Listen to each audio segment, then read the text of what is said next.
Hello friends and welcome to improve learning with Aditya. दोस्तों, जैसा कि आपको पता है कि 23 सितंबर के बाद से मैंने इस चैनल पे करंट अफेयर्स की वीडियो अपलोड नहीं की। उसका कारण था कि अभी हाल ही में एग्ज़ाम संपन्न हुआ है, तो उसकी प्रिपरेशन के चलते मैं वीडियोस नहीं बना पा रहा था। तो ये जो 14 दिन की करंट अफेयर है दोस्तों, इसको मैं आगामी कुछ दिनों में कंप्लीट कर दूँगा। आज मैं 24 और 25 सितंबर के जो करंट अफेयर्स थे उनसे रिलेटेड क्वेश्चंस आप लोग के सामने लेके आया हूँ। तो इस वीडियो को आप पूरा देखिएगा। अगर ये वीडियो पसंद आती है तो इसे ज़्यादा से ज़्यादा लाइक और अपने दोस्तों में शेयर कीजिएगा। अगर आप लोग इस चैनल पर नए हैं तो इसे सब्सक्राइब करके बेल नोटिफिकेशन ऑन कर लीजिएगा। चलिए हम आज के पहले क्वेश्चन की तरफ चलते हैं। हमारा पहला क्वेश्चन है कि अभी हाल ही में मुख्यमंत्री किसान कल्याण योजना किस राज्य में शुरू हुई है। तो अभी हाल ही में मुख्यमंत्री किसान कल्याण योजना ये शुरू हुई है मध्य प्रदेश में।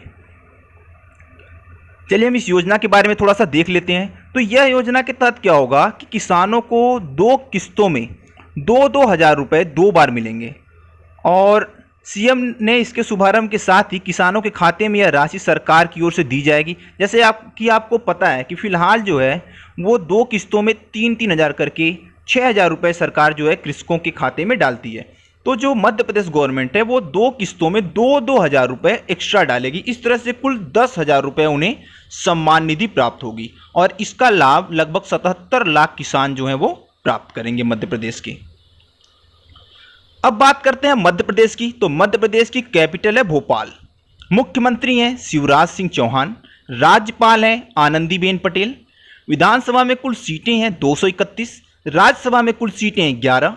लोकसभा में कुल सीटें हैं 29 और मध्य प्रदेश का जो कान्हा टाइगर रिजर्व है वो भारत में वहां पर सबसे अधिक बाघ पाए जाते हैं तथा जो विश्व के सबसे अधिक बाघ हैं लगभग 70 से 75% वो भारत में ही पाए जाते हैं।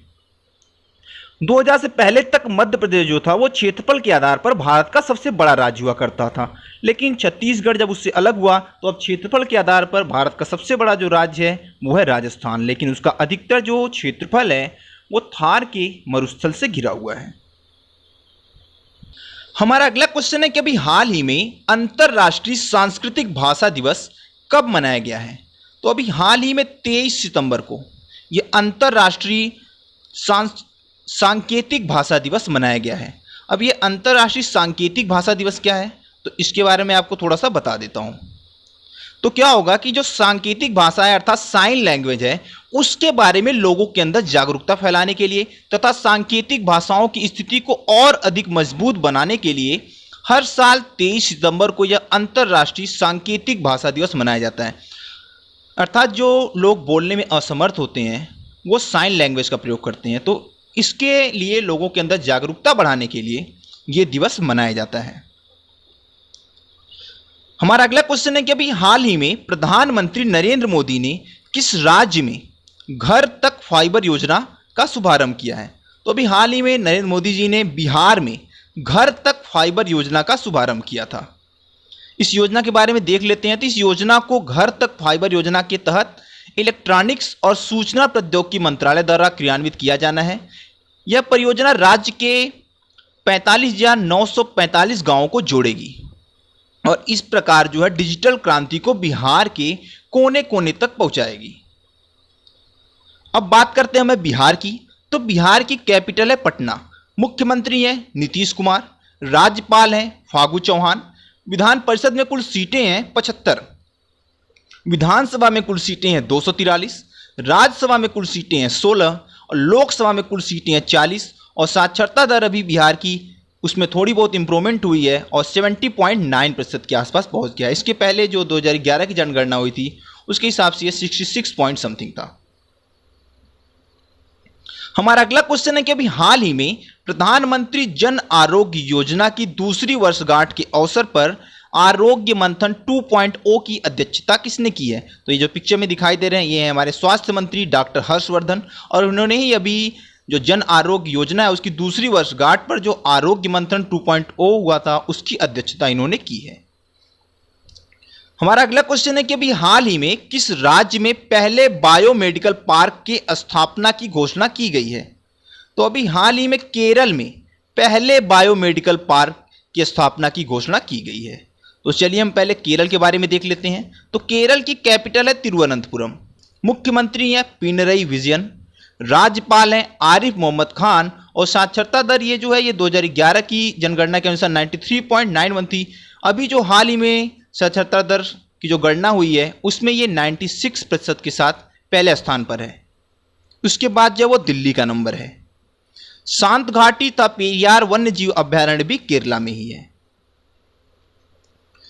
हमारा नेक्स्ट क्वेश्चन है कि हाल ही में डीआरडीओ ने उड़ीसा के बालासोर में किस मिसाइल का सफल परीक्षण किया है? तो अभी हाल ही में अभ्यास मिसाइल का डीआरडीओ ने उड़ीसा के बालासोर में सफल परीक्षण किया है। तो चलिए हम पहले डीआरडीओ के बारे में देख लेते हैं। डीआरडीओ अर्थात defence research and development organisation, इसकी स्थापना हुई थी 1958 में। मुख्यालय इसका है डीआरडीओ भवन नई दिल्ली। इसके प्रमुख हैं डॉक्टर जी सतीश रेड्डी। वर्तमान में इसकी कुल 51 लेबोरेटरीज हैं जो इलेक्ट्रॉनिक्स और रक्षा उपकरण बनाती हैं, और हाल ही में इसे कुछ और नई लेबोरेटरीज का घोषणा किया गया है बनाने के लिए। अब उड़ीसा के बारे में देख लेते हैं। तो उड़ीसा की कैपिटल है भुवनेश्वर। मुख्यमंत्री हैं नवीन पटनायक, राज्यपाल हैं गणेशी लाल। राज्यसभा में कुल सीटें हैं 10, लोकसभा में कुल सीटें हैं 20, कुल जिले हैं 30। इसका गठन हुआ था 26 जनवरी 1950 को, जिसे आप पुनर्गठन भी कह सकते हैं। पड़ोसी राज्य हैं इसके पश्चिम बंगाल, झारखंड, आंध्र प्रदेश, तेलंगाना और छत्तीसगढ़। हमारा अगला क्वेश्चन है कि हाल ही में टाइम्स मैगजीन की 100 मोस्ट इन्फ्लुएंशियल पीपल ऑफ 2020 की सूची में शामिल एकमात्र भारतीय फिल्म स्टार कौन है? देखिए यहाँ पे फिल्म स्टार की बात हुई है। अगर भारतीय की बात करें तो उसमें हमारे प्रधानमंत्री नरेंद्र मोदी जी भी हैं।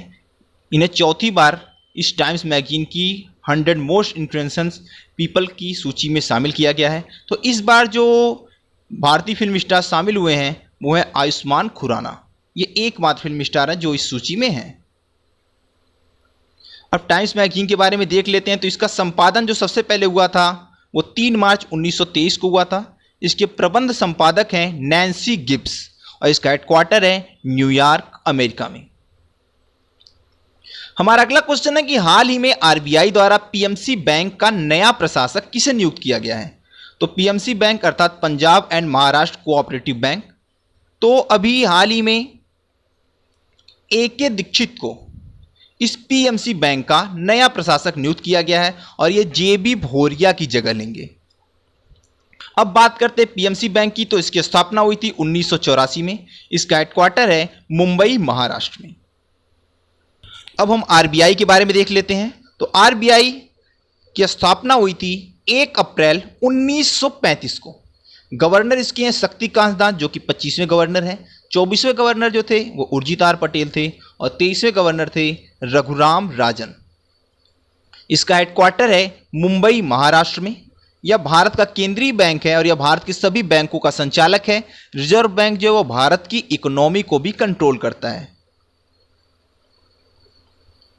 हमारा नेक्स्ट क्वेश्चन है कि अभी हाल ही में संसद ने श्रमिकों के कल्याण के लिए कितने श्रम संहिता विधेयक पारित किए हैं? तो अभी हाल ही में संसद ने 3 श्रम संहिता विधेयक पारित किए हैं। अब बात करते हैं हम संसद भवन के बारे में। तो संसद भवन की आधारशिला रखी गई थी 12 फरवरी 1921 को। इसके निर्माण में कुल 6 साल लगे थे और 83 लाख रुपए खर्च हुए थे। अभी हाल ही में नए संसद भवन को बनाने का कार्यक्रम चल रहा है। तो संसद की जो कैंटीन है उसमें केवल 12 रुपए में सांसदों को भरपेट भोजन मिलता है।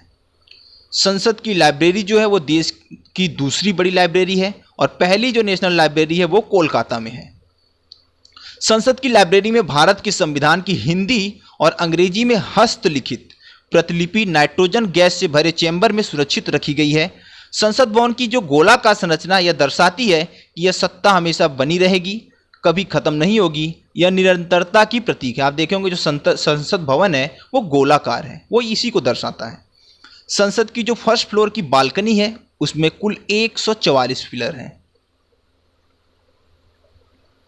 हमारा नेक्स्ट क्वेश्चन है कि हाल ही में भारतीय नेवी ने किस देश की नेवी के साथ मिलकर हिंद महासागर में पैसेज एक्सरसाइज संपन्न किया? तो अभी हाल ही में ऑस्ट्रेलिया की नेवी के साथ भारत ने हाल ही में हिंद महासागर में पैसेज एक्सरसाइज को समाप्त किया है। तो चलिए हम सबसे पहले इंडियन नेवी के बारे में देख लेते हैं। तो इसकी स्थापना हुई थी 1612 ईस्वी में।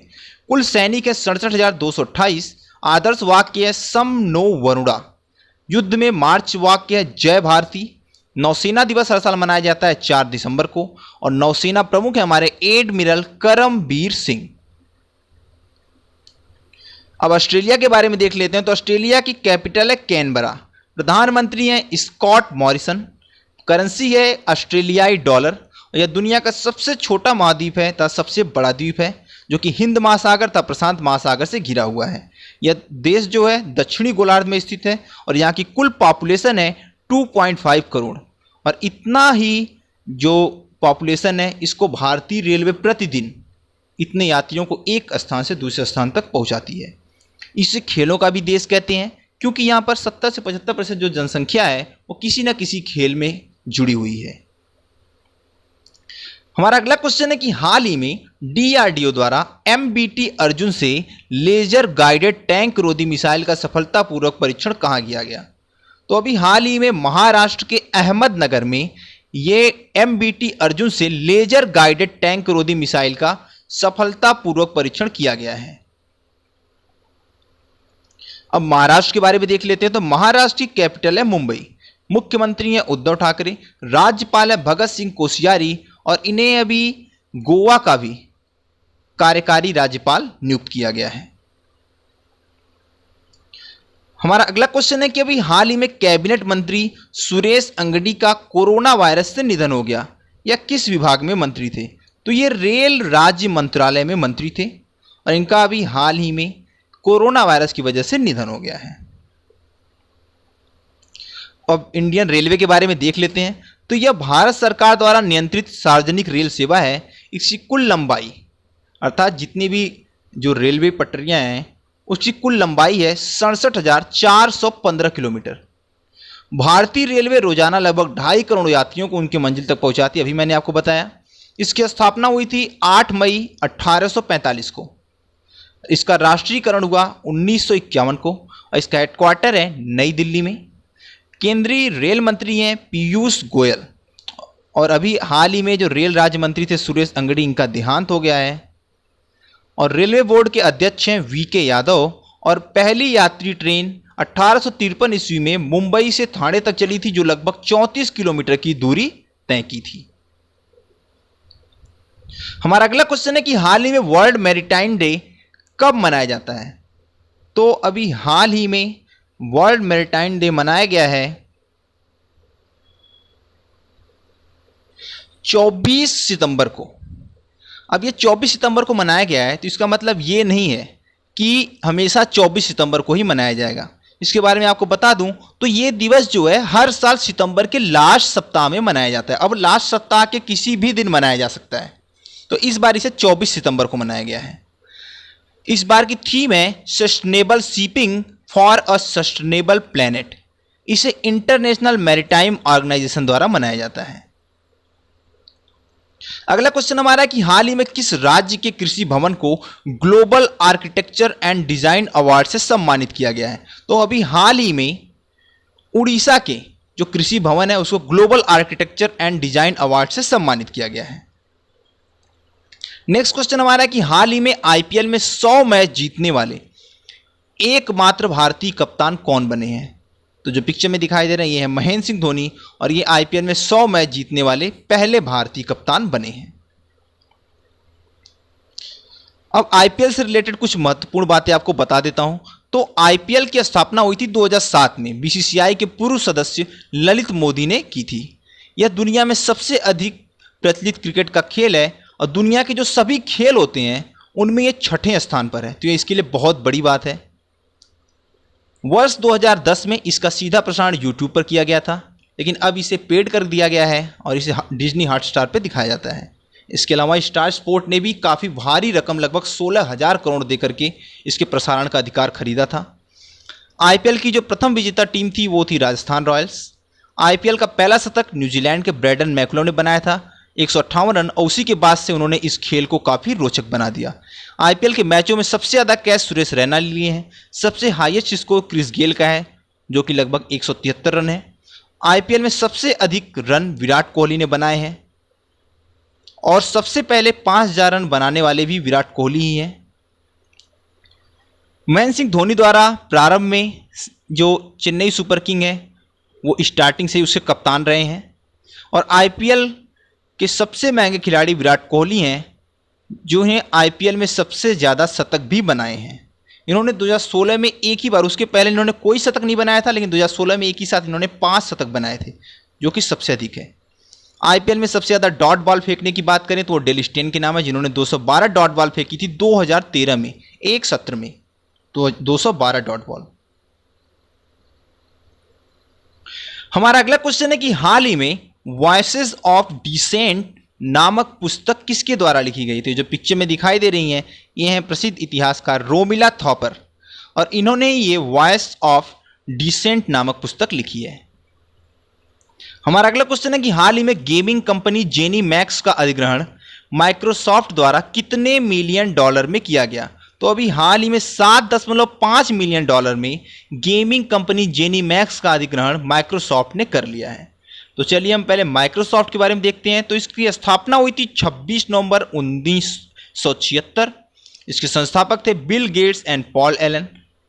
वर्तमान में इसके प्रमुख हैं सत्या नडेला, और ये सॉफ्टवेयर डेवलपमेंट उद्योग है। इसके स्वामित्व जो है वो बिल गेट्स के पास है, और इसकी कुल संपत्ति है $2,86,55,60,00,000 कुछ समय पहले तक जो बिल गेट्स थे वो सबसे धनी व्यक्तियों में नंबर 1 पर थे। हमारा अगला क्वेश्चन है कि हाल ही में भारतीय संसद ने किस राज्य में राष्ट्रीय रक्षा विश्वविद्यालय की स्थापना के लिए एक विधेयक पारित किया। तो अभी हाल ही में गुजरात में एक राष्ट्रीय रक्षा विश्वविद्यालय की स्थापना के लिए भारतीय संसद ने एक विधेयक पारित किया है। तो चलिए गुजरात के बारे में देखते हैं। गुजरात की कैपिटल है गांधीनगर, मुख्यमंत्री है विजय रूपाणी, राज्यपाल हैं आचार्य देवव्रत। अनेक महापुरुषों की जन्मस्थली के कारण इसे महापुरुषों की धरती भी कहा जाता है। गुजरात का सबसे प्रसिद्ध नृत्य है गरबा, और गुजरात राज्य की स्थापना हुई थी 1 मई 1960 को। और नर्मदा नदी पर जो स्टैच्यू ऑफ यूनिटी बनी है, जो कि लौह पुरुष सरदार वल्लभ भाई पटेल की प्रतिमा है, जिसकी आधार से कुल ऊंचाई 240 मीटर है, तब प्रतिमा की ऊंचाई 182 मीटर, वो विश्व की सबसे ऊंची प्रतिमा का कीर्तिमान उसे प्राप्त है। बात करें इसके डिजाइनर की तो उनका नाम था राम सुतार। हमारा अगला क्वेश्चन है कि हाल ही में यूनाइटेड नेशंस इन्वायरमेंट प्रोग्राम का ग्रीन एम्बेसडर भारत में किसे नियुक्त किया गया है। ये एम्बेसडर है, तो अभी हाल ही में खुशी चंदलिया को यूनाइटेड नेशंस इन्वायरमेंट प्रोग्राम का ग्रीन एम्बेसडर भारत में नियुक्त किया गया है। तो मुझे उम्मीद है दोस्तों कि ये वीडियो आपको पसंद आई होगी, तो इसे ज़्यादा से ज़्यादा लाइक और अपने दोस्तों में शेयर कीजिएगा। अगर आप लोग इस चैनल पर नए हैं तो इसे ज़रूर सब्सक्राइब कीजिएगा। धन्यवाद।